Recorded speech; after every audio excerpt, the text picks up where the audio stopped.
هاي دائما تتكرر، مو اول مره ولا ثاني مره، هاي اكبر غلط. هم لو لاقين دوله عندنا يسوون هيك، احنا نقول للدوله نهضوا عليهم، روح سووا تفاضوا وياهم من الوالد ووالديهم، شنو يتجاوزون على تملاكنا ويتجاوزون ويحتدون ويضربون؟ هاي مو اول مره اخي، وهاي تتكرر. قصف هاي العالم خطيت تروح بها الابريات فقره، من اللي يروح بها؟ هو بالكرد مين غير عندنا وبينا غير اخونا هو؟ يعني انتم من تضربوه شو لقيت؟ السياده ماكو دوله عندنا.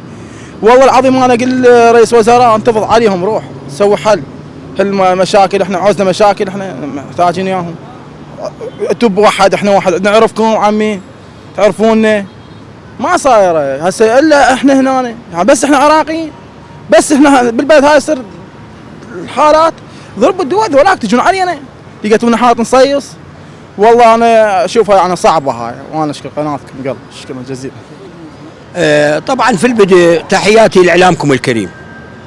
اليوم حقيقه ما يؤسفنا وما يثير الشك والانتباه لدى المواطنين العراقيين ولدى مواطنين اقليم كردستان، الذين حقيقه يوميا وشهريا واسبوعيا بالسنه اذا ما يريد يقصفون هاي المدن الكردستانيه فد 4 مرات 5 أو 10 مرات على سبيل المثال. لكنه الامر اللي يستغرب المواطن العراقي، ويخشى من المواطن العراقي، لماذا هذا السكوت على هذه الاعتداءات الأثيمة على الأراضي العراقية وعلى اقليم كردستان بالذات؟ لماذا هذا السكوت؟ لماذا هذه المساومات؟ لماذا هذه المجاملات حقيقة على حساب دماء الشعب الكردي وعلى دماء المواطنين العراقيين؟ ليش يعني؟ وين السيادة العراقية؟ نسأل احنا كمواطنين، نسأل أين السيادة العراقية؟ أين الانتباه من ذلك؟ أين الاستنكار من هذا الشيء؟ هذا الشيء شنيع، هذا الشيء مخيف، هذا الشيء مرعب لدى المواطنين العراقيين. وأين السلطات؟ أين هيبة الدولة؟ الدولة اللي يقولون هيبة الدولة وسيادة البلد، وين سيادة البلد؟ سيادة البلد مخترقة، أمن المواطن مخترق، المواطن لا يرى من يحميه حقيقة من هذا القصف، إذا ما حكومة ما تحمي مواطنها لا خير به. فهذا اليوم المواطن العراقي يتعرض لهذه الأمور خشية ولم يرى إذنا صاغية لما يطالب به وما يستغيث منه من هذه القصف وتهديم البيوت على رؤوس أهاليها. ليش هذا؟ يعني وين الدولة العراقية؟ وين الحكومة العراقية؟ وين رئيس الوزراء؟ وين المسؤولين؟ وين مسؤولين إقليم كردستان؟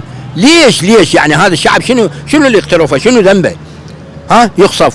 ما عندنا شيء أكثر من ما قلنا يقال. شكرا لكم ولقناتكم الكريمة. يعني إضافة على أنه هجوماتهم على اقليم كردستان، أنه بقصف تركي بمواد سامة. يعني إذا العراق جد ضعيف لا عاد، يعني عار على العراق جد يصير بيه والله العظيم، وما بيهم خير. حكومتنا ما بيها خير، لو بيها خير تدافع عن نفسها، تدافع عن شعبها. شعب الكردي منو؟ شعب الكردي اني وانت واخوي، هاي شعب الكردي. بس مع الاسف الحكومه ضعيفه كلش، فذاك يستغلوهم. يعني هاي شلون ابويا ما يقدر على امي، ليش قبل ما يصير شيء؟ ليش هسه؟ نتامل من رئيس الوزراء الحالي انه هو حد الهاي، واذا صار شيء حمل المسؤوليه، انا من الناس حمل المسؤوليه. لان ما يصير لا الاكراد خلصانين، لا تركمان خلصانين، لا الشيعة خلصانين، لا استرعت هاي بلدنا فوضى. خلي شوي يحترمون شعوبهم. الشعب الوحيد بالعالم بالعراق ما محترم ابدا. يعني العراق الوحيد ما حتى يطلع برا ما له دور. ليش السياسيين فاشلين هذول جونا؟ منين جونا؟ اللهم ينتقم منهم وينتقم من كل واحد باقي العراق، ومن كل واحد فسد، ومن كل واحد يدعي يحارب الفساد وهو فاسد. كلهم ذيول خارجيه.